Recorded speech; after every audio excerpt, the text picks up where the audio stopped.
Nancy? So just to clarify just a couple points, can you tell us how many people are on that final C-17 flight? Can you tell us where that flight is headed?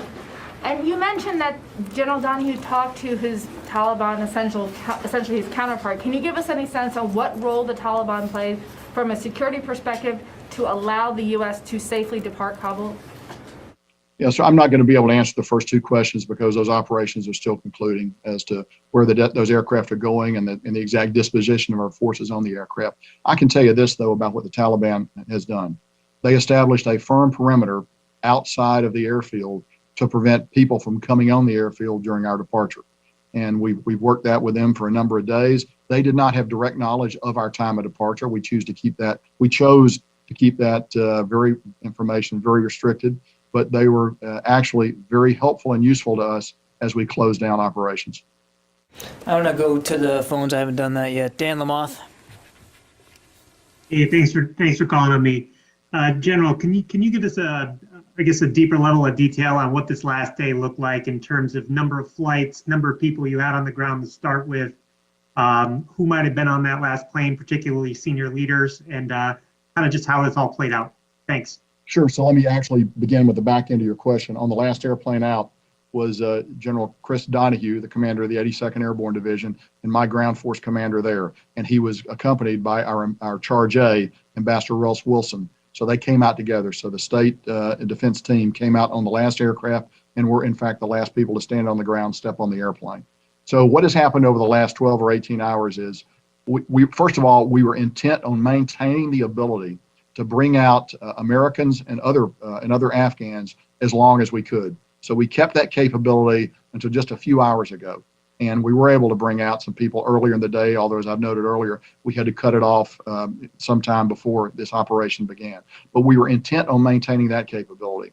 We were also intent on maintaining our force protection because of the threats from ISIS were very real, very concerning.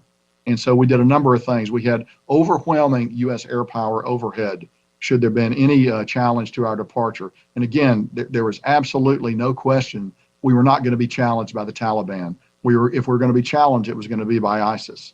And I think some of the things we've done yesterday, particularly the strike, and other things we've done have disrupted their ability to conduct that attack planning. But they remain a very lethal force, and I think we would assess that probably there are at least 2,000 hardcore ISIS fighters in Afghanistan now. And of course, many of those come from the prisons that were opened a few days ago. So that number is up and is probably as high as it's ever been in quite a while. And that's going to be a challenge for the Taliban, I believe, in the days ahead.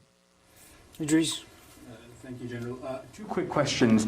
There were about 500 Afghan soldiers who were protecting the perimeter. Did you evacuate them and their families? And secondly, just on the airport, now that you've departed, do you believe it can take on civilian aircraft pretty soon, or will it require some type of repair or expertise? Sure. So to the best of my knowledge, which is actually pretty good, I believe we brought out all the Afghan military forces who were partnered with us to defend the airfield and their family members. So I believe that has been accomplished. We need the airport to be operational, and we need the airport to be operational quickly for civilian traffic. So we're going to do everything we can to help with that. Let me give you an example. One of the things we did not demilitarize as we left were those pieces of equipment that are necessary for airport operations, such as a fire truck, some of the front end loaders, things like that. We left that equipment, so that is available to allow that airport to get back and get operating as soon as possible, and it needs to get operating as soon as possible. Louis.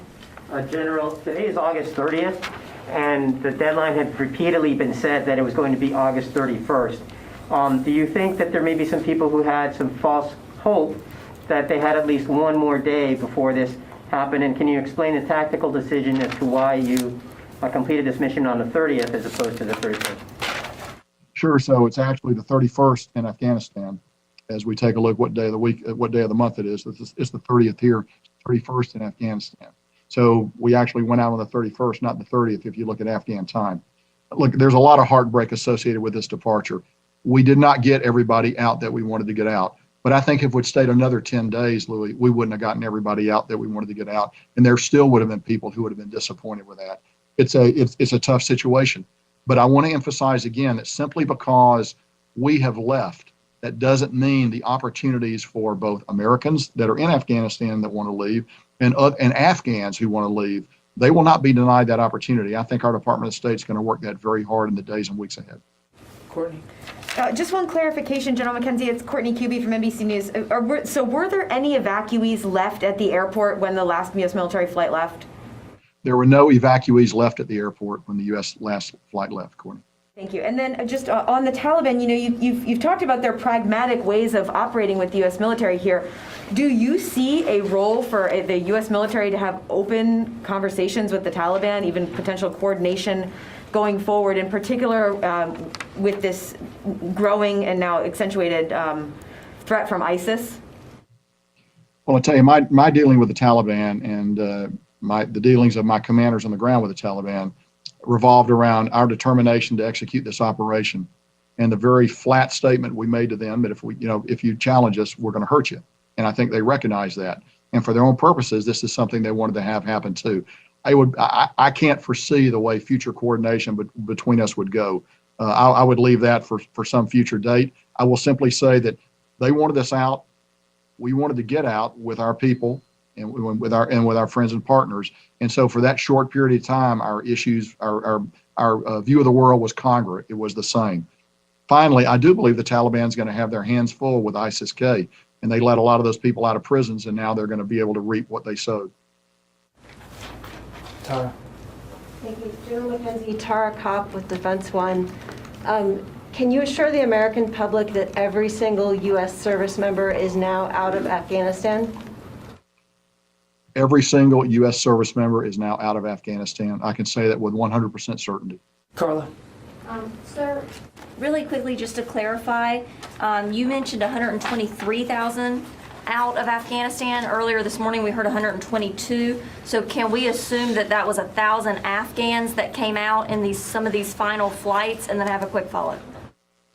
We brought about 1,000 Afghans, I think over 1,500 out in the last 24 hours or so.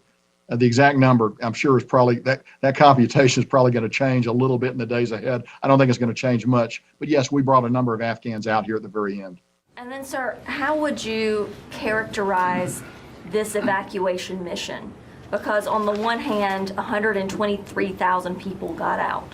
On the other hand, of course, you lost 13 Marines.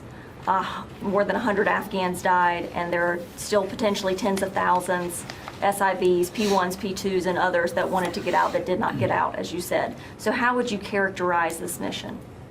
Well, first of all, the 11 Marines, the soldier and the sailor that we lost, I will never forget that. That will be with me, and I know every other commander involved for the rest of our lives. We've all lost people before, and it's never an easy thing. You would like to bring out everybody that wanted to come out. We're not able to do that. The situation wouldn't allow it. I think we did a very good job of getting everybody that we could get out, given the unique the challenges of the tactical situation on the ground. The fact that really not all Americans wanted to leave. There are Americans that, for a variety of reasons, want to stay for a while. I think we'll go back and they'll have the opportunity to revisit that and come out if they want. I think it's just important to note that we shouldn't look on this as the end of that engagement about people in Afghanistan. I am confident that engagement is going to continue through a variety of venues, and it won't just be the United States that's going to be engaged on this. I think our international partners are also going to be very engaged on this as well going forward. We had two more, I'm afraid. We'll go to the phones again. Jack Detch. Thanks, General McKenzie. I'm kind of curious just how American citizens are going to be expected to get to the airport and what the continuing terror threat will be just in the coming days, and what the evacuation picture is going to look like for them. So I think that the terror threat is going to be very high, and I don't want to minimize that. But I think what we'll do is we will work with the Taliban and work with the next government of Afghanistan, whatever his characterization is going to be, in order to ensure that our citizens are protected and that they have an opportunity to leave.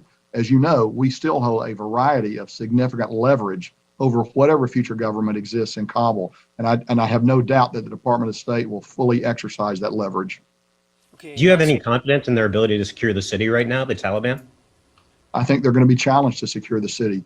I do know this, just speaking purely practically as a professional, they helped us secure the airfield. Not perfectly, but they gave it a very good effort, and it was actually significantly helpful to us, particularly here at the end. Last question for today, Megan. Are there any sorry, this is Megan Myers at Military Times. Are there any U.S. aircraft still doing overflights of Afghanistan, either Kabul or otherwise, looking out for potential threats? So as we have said for quite a while, we always reserve the opportunity to go after, in the CT realm, the counterterrorism realm, Al-Qaeda and ISIS when those targets present themselves. So we will always retain the ability to do that. Okay, that's about all the time we have. General, any concluding thoughts you might want to add? John, it's been a long day, and much longer actually for our forces that are coming out. The operation's gone smoothly so far. And I just look forward to recovering the force completely, getting everybody home. Thank you, General. Thanks for your time. Thank you all. Have a nice afternoon.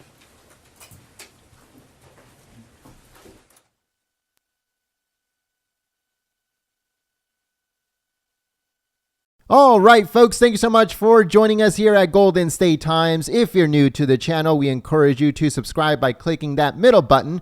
Also, check out our previous video by clicking the video on the right, or a video you might enjoy by clicking the video on the left. Also, don't forget to click the thumbs up button and share this video on social media.